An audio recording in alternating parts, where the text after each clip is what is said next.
तुझी थोर देव तू सदा बरं, जगण्याचं मोल दे ग चरणी साकड, बळ दे ग जिव्हाऱ्यात हेच मागण, जगण्याचं मोल दे ग चरणी साकड.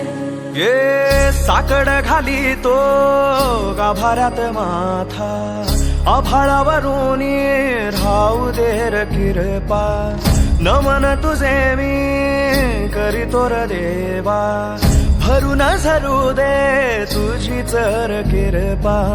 हिमतीचं बीज दे भुई तुझ्या दारची, उभं राहू वादळी ना भीती कुणाची. साथीला तू राहू मी वाट चालतो, खडतर वांगडी शोभा दूरची.